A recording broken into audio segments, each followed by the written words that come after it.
I was doing Goldberg's, and some people that, kind of look like young hep executives came up to me and says, would you be opposed to doing some more Ned Ryerson, because we're thinking of turning Groundhog Day into a game.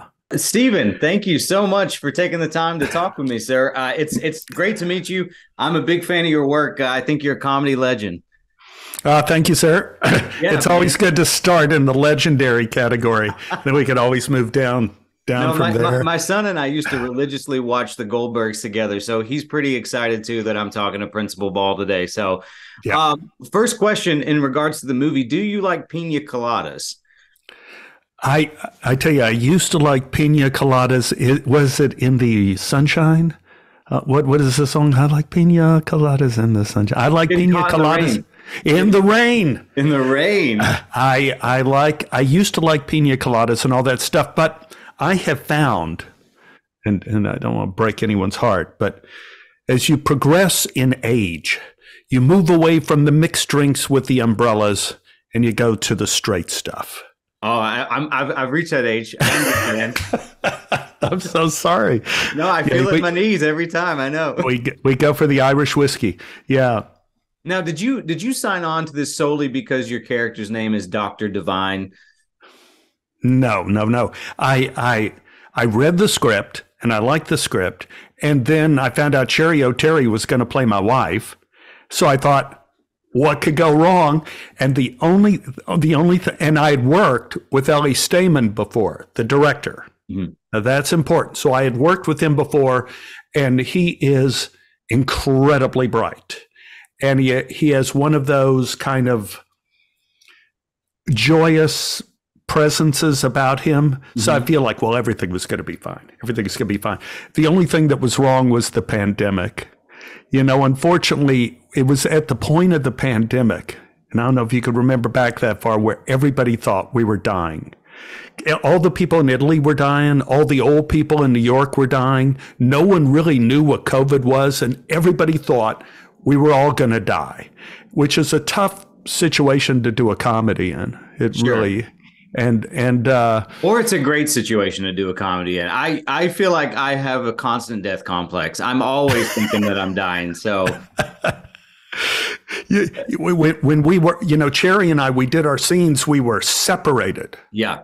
We were separated, and we did a lot of acting to X's on C-stands, and the crew was all wearing spacesuits, like helmets and gloves and booties. And we were, after each shot, I'd run out to my car and just stay in my car to be away from the set and possible infection, Oh, that's amazing. I was going to ask if this role pushed you out of your comfort zone in any way compared to your previous roles, but I feel like you've already answered that question. Oh, it was completely uncomfortable. It was purely physical.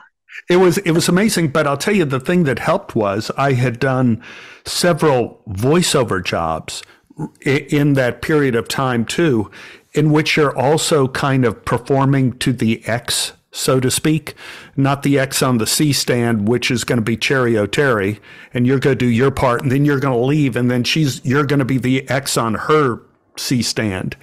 Like I've often acted to X's on C stand. Do people know what a C stand is?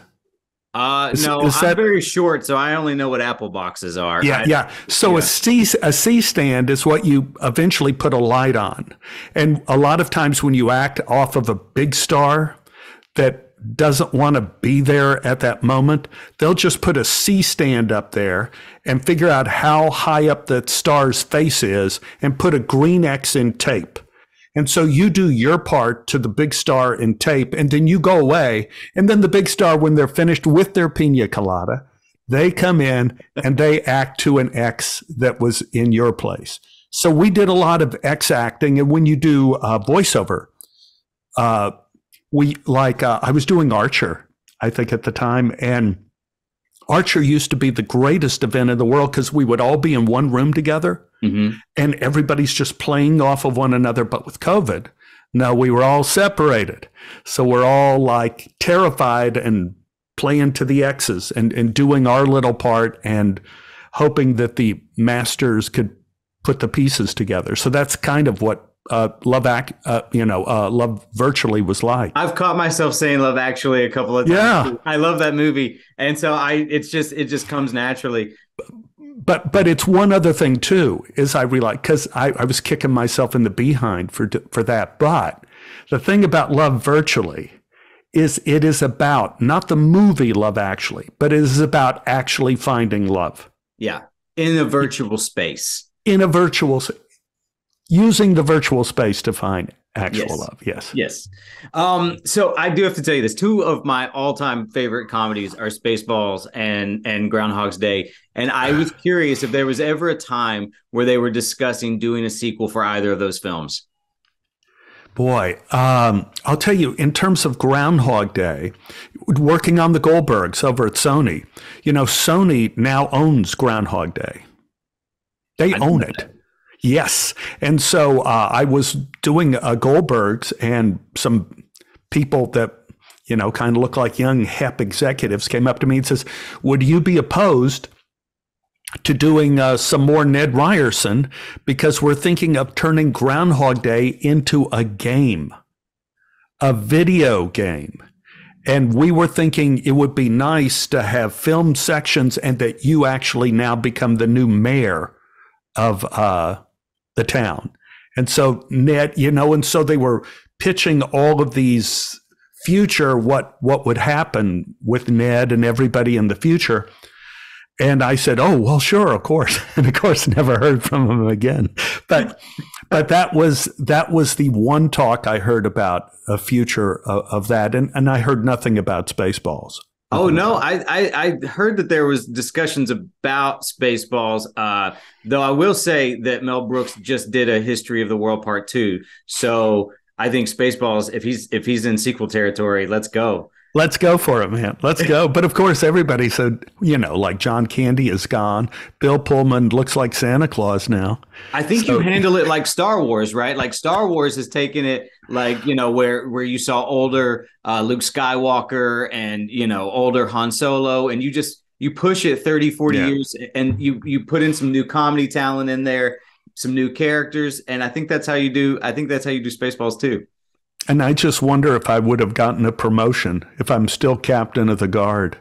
I always tell people, I always tell actors, when you read a script, you have to see if you've got a name. Mm-hmm. Now, a lot of times writers, the name is the last thing they kind of, so do you have two names? Now, if you have two names, the first name and the last name, they've actually thought about your part a lot. If you only have one name, like Mr. So-and-so or Stephen, they haven't really thought about your part a lot. And if you're captain of the guard, they have not thought of your part at all, except as a functionary to get a laugh or something. So always, if you're an actor, make sure you have a name. That's great advice. Although I don't think I would want him to be named anything other than Captain of the Guard in the sequel. I need a promotion, though. I need a promotion after all this time. Last question. You've built up this just incredible filmography as far as the work that you've done in TV and film. What film are you personally the most proud of, and what film that you've been in do you feel like is your most underrated that you would like more people to check out? Wow. I guess that's a two-part question. Sorry. Yeah. Well, certainly I'm very proud of Groundhog Day, and not because it wasn't easy.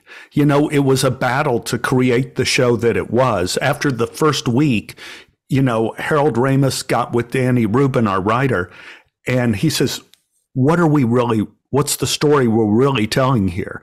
Are we going to have a series of sequences where Bill just has no consequences and acts crazy like he was doing in all those movies back then? Are we telling the story about what is the time of our life and how do we use it? And Harold Ramis and Danny thought, number two. And so they started cutting out scenes right and left that were in the original script and reshaped it, and we were getting new pages every day. It was like guerrilla theater doing Groundhog Day. And in a way, that's either leads to disaster or it leads to something brilliant. And in terms of Groundhog Day, it led to something just brilliant, what Harold Ramis and Danny Rubin did. And of course, it couldn't Bill was brilliant, and Andy is just stunning. When you see the movie again, you realize the gift of the film is Andy McDowell. She's just so magnificent. Very proud of that. I was proud. I'm proud of Love Virtually. It was so impossible to do. And Jerry and I, we did our scenes like at the beginning of the pandemic, like I said, but then they had to do all of this computer animated stuff of what it's like inside the computer. And so I completely forgot about it. And then they gave me the movie 2 weeks ago, and I looked at it and I go, damn, they did such a good job of this. It's crazy, it's nutty, it's funny, but at the same time, it's kind of moving in a way. I think they did a great job. And I believe I heard it was only one person doing the animation for that. Did I? Yes, and a guy the guy who was just brilliant, but he had never done it before. That's wild. Yeah, he's let me figure out how to do this program. Give me a break.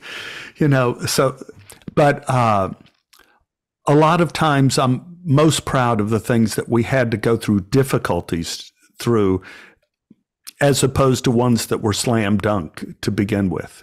Mississippi Burning, that was not a slam dunk. I had to perform with real people that were in the Ku Klux Klan.